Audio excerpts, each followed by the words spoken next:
She used to be the one who never cancelled plans. Now she budgets her energy like it's money she doesn't have. A shower in the morning means no walk in the afternoon, and dinner with friends means paying for it the next day with feet that feel like they're on fire. Her eyes feel gritty by mid-morning, like there's sand under her lids that never quite washes out. Her mouth is dry enough that she keeps water at her desk, in her car, on her nightstand, and she started avoiding crackers and dry bread in public because swallowing them without a drink nearby has become genuinely hard. At night, she wakes up twice just to sip water so her tongue doesn't stick to the roof of her mouth. And for 2 years, 3 different explanations got handed to her, one at a time. First it was menopause, this is just what happens now. Then it was anxiety, a prescription and a suggestion to try meditation. Then it was fibromyalgia, a label that at least had a name, even if nothing about it explained the burning in her feet that came and went with no pattern anyone could find.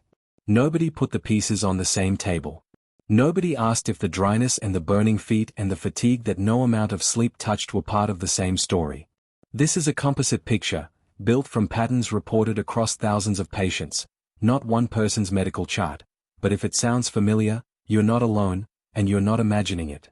This video helps you recognize a pattern and prepare informed questions for a doctor. It does not diagnose you, and it isn't a substitute for medical evaluation. Here's what's actually happening, and why it matters right now. Diagnosed cases of Sjögren's disease have been climbing, and the United States carries the largest share of those diagnosed cases in the world. Women make up the overwhelming majority of them. In some national data, more than 9 out of every 10. If you felt like this condition is suddenly everywhere, showing up in more conversations, more comment sections, more waiting rooms, that feeling has real numbers behind it. But here's the part almost nobody explains clearly. A rising number of diagnoses is not automatically proof of a rising number of new cases. Those are 2 different things, and untangling them is exactly what the research is starting to do. Researchers have identified 3 credible, evidence-backed contributors to this rise. Not one dramatic cause, not a single villain to point at. 3 separate forces, stacking on top of each other, each one explaining a slice of what's showing up in the data. If this rise has felt confusing, or if you've felt dismissed despite what you've noticed happening in your own body, type not imagined. Because the least surprising reason on this list is also the one that explains why your mother's generation may have lived with this exact pattern and never gotten a name for it at all. And if you keep leaving appointments remembering symptoms you forgot to mention, I made a Sjögren symptom map to help you track the full pattern. Comment symptom map, and I'll send it to you. Reason number 3 is the quiet one. Doctors are simply better at catching it. In 2016 and 2017, the classification criteria used to diagnose Sjögren's were formally updated and broadened by major rheumatology organizations. Before that update, a lot of real cases fell through gaps in the old criteria. Women with clear dryness, clear fatigue, and abnormal blood work who still didn't technically check enough boxes under the older rules to receive the diagnosis on paper, even while living with the disease every day. Since the update, the same underlying disease that existed all along is being caught more consistently, earlier, and in people who would have been sent home a decade ago with no explanation at all. This is not the disease spreading like a contagion moving through a population. This is the measuring stick getting more accurate, catching people who were always there but never counted. It's the least dramatic explanation on this list, and it's also the most quietly important one, because it means some of what looks like exploding on a headline is really finally being counted in a clinic. That's the boring reason, and it matters precisely because it's boring. It's the one grounded entirely in how medicine measures itself. The next one involves a virus most of us have already had, and it's where the research stops being administrative and starts being biological. Reason number 2 is post-viral triggering, and this is where the research gets genuinely uncomfortable. Studies using salivary gland biopsies from people recovering from COVID-19 found something striking. The tissue looked almost identical to Sjögren's tissue. Immune cells had infiltrated the glands in the same pattern researchers see in confirmed Sjögren's patients. Blood tests from these same recovering patients showed the same antibodies that show up in Sjögren's, antibodies with names like anti-Rho and anti-La, sometimes written as SSA and SSB, which are markers doctors specifically look for when they suspect this disease. In plain terms, the infection appears to have set off an immune reaction that, in some people, looks an awful lot like Sjögren's turning on for the first time. This doesn't mean everyone who had COVID will develop it, the vast majority won't. It means researchers now have direct tissue-level evidence that a virus can act as a trigger in susceptible people, not just an odd coincidence in timing that gets waved away. If your dryness, fatigue, or nerve symptoms started sometime after an infection, weeks or months after, not necessarily right away, because these immune reactions don't always show up on a predictable schedule, that timing is worth writing down. Not because it proves anything on its own, but because a treating physician can only connect dots that you've actually recorded and brought with you. Quick note before we go further, because this next reason is the one that took the longest to research and the one I think matters most. Health Insight exists to connect the dots between symptoms that usually get treated as separate stories, so you walk into appointments already speaking the right language instead of starting from zero every time. Reason number one is the one that surprised even me while researching this, and it's the reason most likely to explain why someone gets bounced between 3 wrong labels before landing on the right one. It has to do with nerves, not eyes, and it's the part of this disease that almost never makes it into a general health video. Here's the mechanism, and I'll walk through it slowly because it explains almost everything about why this gets missed. In Sjögren's, immune cells don't only target the glands that make tears and saliva. In a meaningful share of patients, they also damage very small, thin nerve fibers, the kind that carry pain, temperature, and automatic body functions like heart rate and blood pressure regulation when you change position. These are called small nerve fibers, and here's the critical part. The standard nerve test most doctors order, called a nerve conduction study, cannot see them. That test is built specifically to detect damage in larger nerve fibers, the ones responsible for strength and reflexes. Small fibers are simply too thin for that machine to register. So a person can walk out of a neurologist's office with a completely normal nerve test result and still be living with real, measurable nerve damage that the standard test was never designed to find in the first place. The only way to catch it reliably is a different kind of testing, often a small skin biopsy that counts the density of nerve fibers under the skin's surface, or in some cases a tilt table test if standing up brings on dizziness or a racing heart. What does that actually feel like in daily life? Burning in the feet that gets worse at night, sometimes bad enough to disrupt sleep on its own. A tingling or pins and needles sensation that spreads from the feet upward, sometimes described as if you're wearing socks and gloves that aren't really there. A dulled, staticky feeling laid over real pain. Dizziness or a racing heart when you stand up too fast, the kind that makes you grab the counter or sit back down before you're ready to walk across the room. For some people, this shows up years before the classic dry eye, dry mouth symptoms ever appear at all. That timing is exactly why it gets misread so often. A doctor sees normal nerve conduction results paired with diffuse pain and fatigue, and fibromyalgia becomes the label, because it's the diagnosis that fits when nothing shows up on standard testing. Or the pain gets chalked up to anxiety, because nothing objective was found and the symptoms sound, on paper, like something psychological. It's not that those doctors are being careless or dismissive on purpose. It's that the specific test needed to catch this particular pattern usually never gets ordered, because most patients, and frankly most general practitioners, have never been told to ask for it by name. Estimates vary depending on which patient group is studied, but peripheral nerve involvement has been reported in a meaningful share of Sjögren's patients, and small fiber neuropathy specifically is thought to affect a substantial portion of those with neurologic symptoms, with published ranges spanning anywhere from roughly 15 to 60% depending on the population and the testing method used. That range is wide because research is still catching up to how common this really is, and because studies using more sensitive testing methods, like skin biopsy, tend to find it far more often than studies relying only on standard nerve conduction tests. That uncertainty is honest, not a weakness in the research. It's a sign of a field actively working out an answer instead of guessing. Here's something else most general health content leaves out entirely. A significant portion of people with this nerve first pattern test negative on the standard Sjögren's antibody panel. Somewhere around a third to nearly half, depending on the study. That means a normal, clean-looking blood test does not rule this out. If your blood work came back reassuring but your nerve symptoms didn't get any better, that's not proof nothing is wrong with you. It's proof the story simply isn't finished yet, and that more of it may be sitting in a different kind of test entirely. Think about what this actually changes across an ordinary week.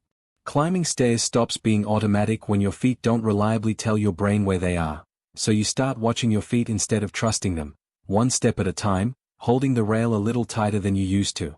Driving at night gets harder, not because your eyes have changed on paper, but because dryness blurs your vision just enough to make headlights smear, and you start finding reasons to avoid the drive after dark. Cooking a full meal for your family becomes a project you have to plan around instead of something you do without thinking, because standing at a counter for 20 minutes sends a dull burn up through your feet that wasn't there when you started. Even holding a conversation at a dinner table can turn into quiet math. How much water is left in your glass, how many more bites you can manage without your mouth feeling like chalk, whether anyone will notice if you excuse yourself early. None of these are dramatic on their own. That's exactly why they get missed. They're the kind of losses that look, from the outside, like someone getting older, or getting tired, or getting anxious, instead of what they might actually be, which is a body sending consistent signals that nobody has connected yet. So let's put the pieces side by side, because this is where the confusion usually lives, and where most women end up circling for years. Fibromyalgia causes widespread pain and fatigue, but it doesn't typically come with the gritty eye, cottonmouth dryness pattern, and nerve biopsies in fibromyalgia are usually normal, a meaningful difference if small fiber testing has actually been done. Menopause can cause dryness too, but it's usually a different kind, vaginal and skin dryness more than the specific gritty eye and cottonmouth pattern, and it doesn't typically explain burning feet or nerve-based dizziness on standing.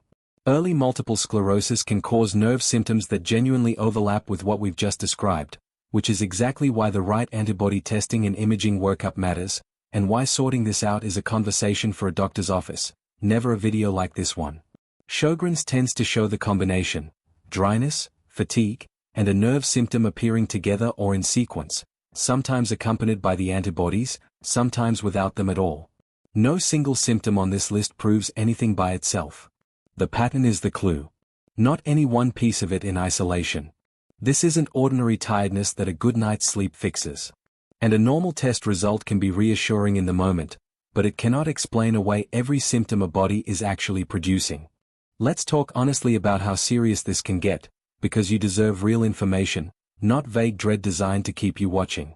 For most people, this pattern means documentation and monitoring, not emergency concern.